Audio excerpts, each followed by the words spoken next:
Hi, this is Jonathan here with Sojourners Awake, with inspiration for your storytelling games.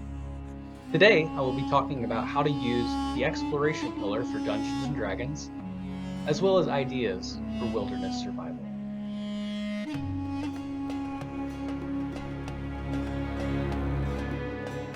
The exploration pillar is one of the three pillars of storytelling described in the Dungeon Master Guide, and I would like to talk about how you can use this pillar to improve your stories. Wilderness survival and travel can be an exciting part of the game, and intrigue players who like challenges. I recently went on a camping trip with my family and we set up a tent, cooked outside, enjoyed outdoor activities like hiking and swimming. And in my games, I love including gritty and harrowing experiences in my stories, and I thought I would share some of these suggestions I have. One note before beginning, I enjoy playing the game because I love telling stories. I use the things that I cannot control, like dice, or the choices the players make, to further the narrative that I have written up. This is like using the raw energy that the players bring to the table to power the story. Number one, senses count. Use all the senses. In our body, we enjoy sight, sound, smell, taste, touch, balance, temperature, equilibrium, intuition, and proprioception. There are so many to choose from besides the basic five. A note about perception checks. Please note that if a player asks a question about the environment, it doesn't necessarily warrant a perception check, but it simply requires an increased description from the dungeon master or the storyteller. I think perception checks should be used if it is indeed difficult to perceive something, such as reading lips, peering through the fog, or tasting wine for poison. Allow for player input. If you are like me, when I tell stories, I use 2 to 3 details to describe a scene. It would simply take too much time of my brain width to describe the entire world, so I purposely leave gaps for the players so they can use their imaginations and fill in with wonderful thoughts. You can use dice to randomly determine what senses they perceive or if the sense is perceived as advantageous or antagonistic. An example would be I would go around the table and have everyone roll a simple perception check. If the roll is high, they sense something pleasant, and I would assign to them, either randomly through dice, a positive smell, a positive taste, and let the players bring that sense to life. If they roll low on the perception check, it's a disadvantaged smell or an antagonistic smell, antagonistic taste. Again, let them bring their senses to life. You can use the simple D6 to determine senses or just create your own little table on randomly rolling, or simply just assign the senses to the players. This method helps building the story upon each other's narrative, fosters teamwork, and exercises the storytelling muscles from each of the players.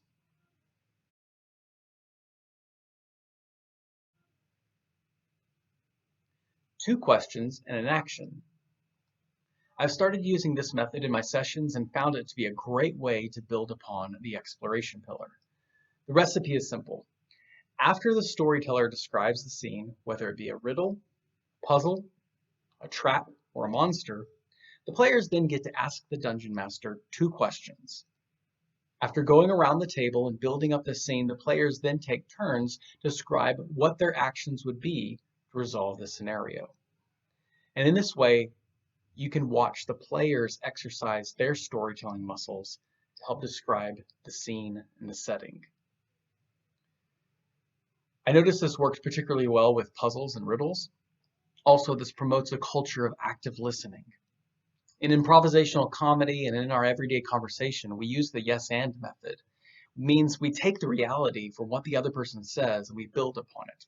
We agree upon the shared narrative. This momentum can be exhilarating in storytelling and in role-playing games. And personally, I think it is the secret ingredient to making a great experience around your table. During this time of storytelling, use the player's energy to strengthen the narrative that you are telling.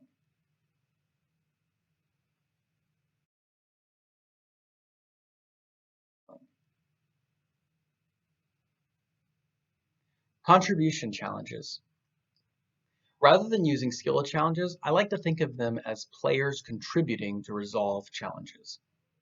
Here's some thoughts for you to consider as you build conflicts in your stories. Ask the question, how are you as the player contributing to resolving this challenge? As the storyteller, you can allow them to make checks. High dice rolls mean success because you want them to succeed for the story's sake. But good stories have conflict. So low dice rolls mean success, but as a cost. And ramifications for these success at a cost could include exhaustion, hit die loss, conditions, loss of resources, illnesses, and injuries. And of course, the purpose of these contribution challenges are to build teamwork and promote active listening, along with furthering your narrative. An example of this could be a simple rope bridge. That is the challenge, the puzzle, the trap that is set before the players.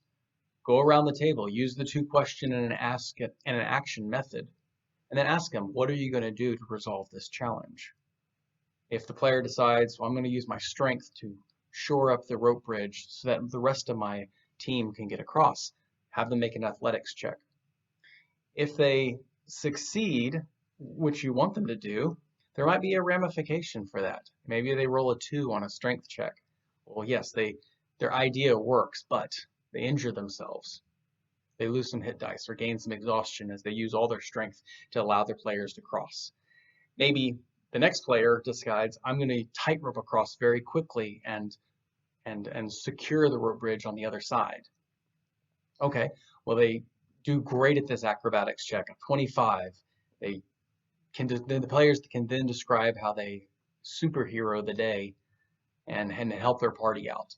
And watch everyone around the table applaud as they think about the other person rather than just simply rolling for your own advantage.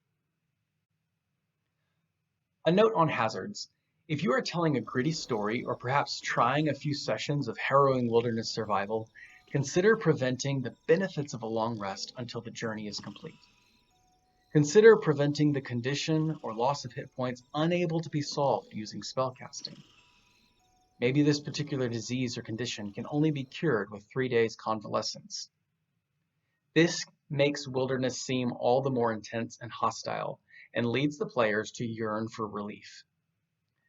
Again, don't just do this for the sake of trouble, but good stories have conflict, and that conflict should be solvable, or the players might feel their actions mean nothing. With a player down for the count with an injury or an illness, I have seen the table come together to solve this problem with more intensity than they have for the main plot of the story. So let's talk about combat in the wild. You're exploring, you're going through the wilderness, and you want the players to come across random encounters of monsters or maybe just local wildlife. One note, it does not have to be turn-based. Not every combat scenario has to roll initiative and go through all the turns, especially when the threat doesn't mean anything for the larger story. However, you can use the contribution challenge to resolve the encounter. Simply go around the table and ask each player what they want to do in order to fulfill this mission. Let them ask good questions, and then together they can build the win. Consider using the monster's armor class as the difficulty for that challenge, and reward the players with loot and success for high rolls, and of course reward them with damage and success for low rolls. Reduce their spell slots, their hit dice, or give them conditions to express the pain of this conflict in the wild. And unless the story begs for a tragic moment in the wilderness, don't allow the players to die at the hand of a hungry predator. However, a string of low rolls could mean the player is unconscious for days and must be attended to or brought to the local tribal shaman for healing, and let the story continue from there. This method allows for times for exciting combat without taking all the time to roll initiative and go through the turn-based combat. I advise you to use this when combat encounters occur, but are not necessarily related to the plot.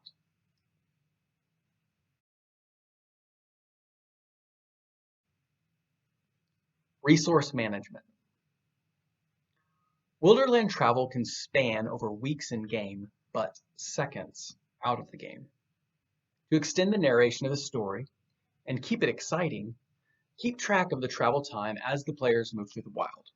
For example, on day 1 through 4, have the players roll a survival check to determine how well they manage their resources. On a high roll, they do a great job and no supplies are damaged. But on a low roll, maybe they proceed through the travel but experience dehydration, hunger, spoilage of food, or jungle vermin steals off with their supplies. And then let the players take over by asking good questions and banding together to resolve the challenge. Then on day 5 through 8, have them roll a constitution save to determine if anyone comes down with a sickness. Then the story continues as the players then have to resolve the challenge with narrative ideas. Please note that these challenges don't necessarily mean casting of spells, but presents an opportunity for them to describe the legends and lore in your world. Allow them to invent cures. Allow players to discover their environment. In doing so, my players have come up with the blood flower, underberries, and bloated frogs as a means to cure conditions and diseases. And we told a great story in the meantime. So in this way, you can narrate wilderness survival and exploration and travel without playing hour by hour and experience the change of seasons and time in your world. As always, remember, a good sojourner asks great questions. A good storyteller begins by listening. And so, our story continues as we share stories around the table. Thank you.